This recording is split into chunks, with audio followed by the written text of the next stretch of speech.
How's it going, everybody? I am recording this from the NYY Recaps studio where it is rainy and dreary, just like my mood. So this is going to be one of those videos that's more of a riff session, and we're just running the highlights in the background while I talk this one out. So feel free, if you're not interested in watching the highlights of the Yankees lose, but you want to listen, just, open this up on your phone or open it up in another background tab and just hang with me while I riff a little bit on this team. I hope that you'll forgive that a lot of the videos recently seem to be negative, but it's difficult to be positive with what's going on right now. Everyone wants to assign blame to one person or another for this collapse, but the fact is, it's probably an entire organizational problem. There has never been a team that started off as well as the Yankees started off and collapsed as fast as the Yankees have collapsed. I'm sure there's a lot of reasons, but as with every time the Yankees struggle, I'm seeing a lot more people wanting to assign blame to one person or another, to fire Boone, to fire Cashman, for Hal to sell the team. These are all things that I've talked about on my post-game show. Even calls to DFA multiple players or outright release players like Aaron Hicks. So for a second, I wanted to take a step back and look at the season as objectively as possible and see if we can figure out why this team has gone off the rails. We can talk about injuries all you want. Losing Stanton hurts, but we lose Stanton pretty much every year. Maybe trading for Stanton in the first place was not the right move. I love Giancarlo Stanton. He's money in the playoffs. He's clutch as they get. But if we're being honest about things, the guy's been hurt most of his tenure here.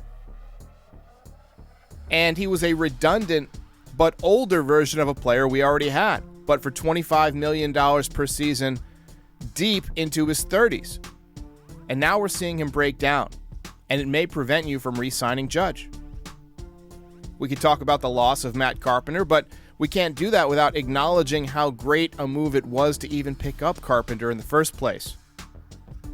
The struggles and inconsistency of Garrett Cole have also played a role, and for $36 million per year, you can see how his inability to anchor this pitching staff in the way the Yankees envisioned has scared them off from handing out other big contracts.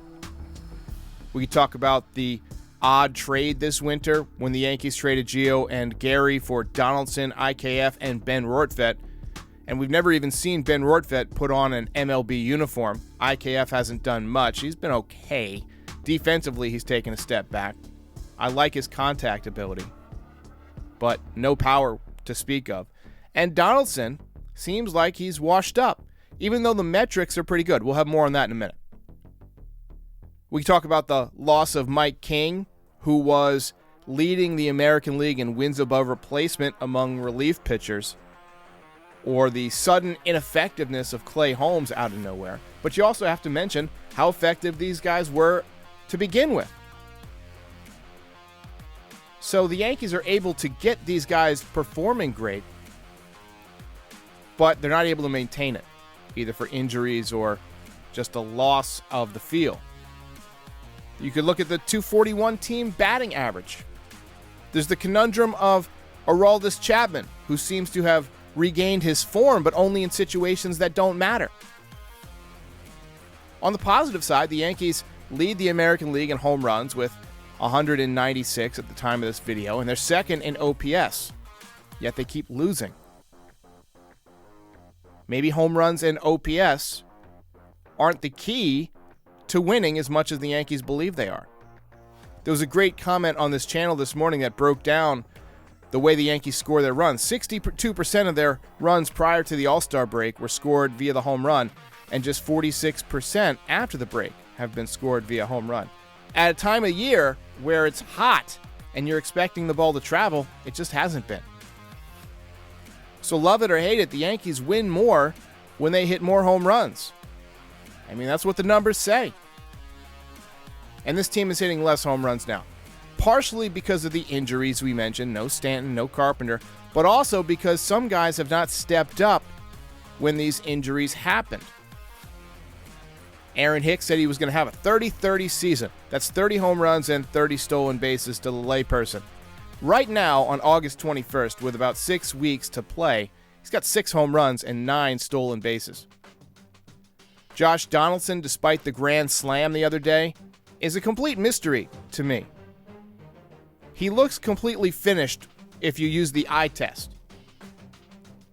But this is where the analytics guys will butt heads with you, because his average exit velocity and his hard hit percentage are both in the 80th percentile. But I feel like those don't take into account how many strikeouts and easy outs he makes, the pop-ups. He's also hit some balls hard right at people, but everybody does. The eye test to me says he's done. Says he's in pull mode pretty much every time, even though he has more success when he goes the other way. The metrics say he's unlucky, and I just don't know what to believe anymore. Between those two players, Donaldson and Hicks, that's over $30 million that probably could have been better spent. I was curious about how that money could have been better allocated, so I went and looked up some of the numbers for the available players this winter to see how they're doing. Corey Seager's having a pretty decent year in Texas, 26 home runs, 792 OPS, but I don't blame you if you don't want to pay $325 million for that. Carlos Correa has not been great, 780 OPS, 14 home runs. Really, it's the pitching that the Yankees passed up on that's doing well. Carlos Rodon has a 2.89 ERA, and Kevin Gausman has a 2.99 ERA with Toronto. Seiya Suzuki, one of the players I wanted for center field, got off to a great start but has been mostly below average this season. In retrospect, the Yankees probably should have spent their money on pitching, bolster the rotation, and then maybe you wouldn't have had to use all of your top pitching prospects to go get Frankie Montas, who's been terrible, and whom both the eye test and the metrics say is about a league average pitcher, and certainly no better than Jordan Montgomery. And that Montgomery deal, that's a head-scratcher to me. Maybe the Yankees think that Bader will be a difference maker on defense, but looking at his offense is not inspirational. He's got a 673 OPS, and he seems to me like a clone of somebody we already had in Tim LeCastro. So who's to blame? I really think that Brian Cashman and Hal Steinbrenner are where accountability needs to fall. From trading for Giancarlo Stanton to the flat-out failure of the player development system to have some guys at the ready. And look, Oswaldo Cabrera has been good, but Estevan Florial looks overmatched against Major League pitching, to me anyway. And then you throw in the debacle of trading away a homegrown and popular pitcher and a consistent pitcher who eats innings for a player that essentially you already had in LeCastro at a time when pitching was already getting thin. I mean, that's got to be one of Brian Cashman's all-time worst moves. It's a long line of failure after failure by the front office. And as much as fans dislike Boone, I think he's playing the hand that he's dealt. It's time to look upwards in the organization because a fish rots from the head downwards. Thanks for your time and listening to this little next day rant after the Yankees lost another tough one. This channel is my therapy as much as I want it to be a therapy for you guys as well. So hang in there. Hopefully things will get better soon. But Manoah today, Scherzer, and DeGrom lined up to pitch against the Yankees in the next couple of days. Things are not looking good. And without further ado, we've got some voicemails to get to. You're saying who do we blame? I think it's got to fall on Cashman. He's losing his touch. I mean, yeah, I don't think Boone's a great manager. I think he tries to overmanage the game quite a lot. But you're right, he was doing it exactly how he did in the first half of the season. But at some point, you got to look at Cashman. Look at the people he's getting. He's held on to prospects for far too long. Look at Andujar, Frazier, Sanchez, Torres. The organization, the Steinbrenners, see the Yankees as a business, and that is the problem. The Yankees are making enough money, so who cares about championships? That's the point for them. Now, even the boss said once on TV, his strategy puts, as he said, fannies in the seats. But he was a guy who wanted to make money, in my opinion, by having a championship team. the current organization? No. That's clearly on the back burner for them. Hi, Derek. This is Kendall from New Jersey. Longtime Yankee fan. Love your channel.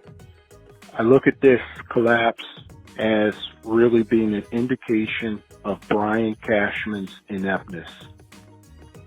Bottom line, we all saw Castillo.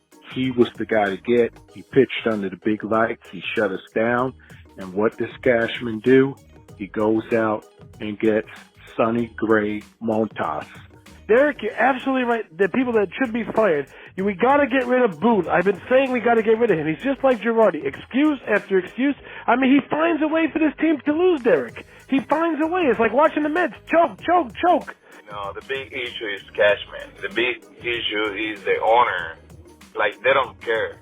Like I said in my previous voicemail that I left there, what we as a Yankee fans, what we have to do is stop going to the stadium for a straight week, you know, send a message. That's what we need to do, send a message. They should have gotten Soto. Soto brings fear to pitchers. Benintendi doesn't scare anybody.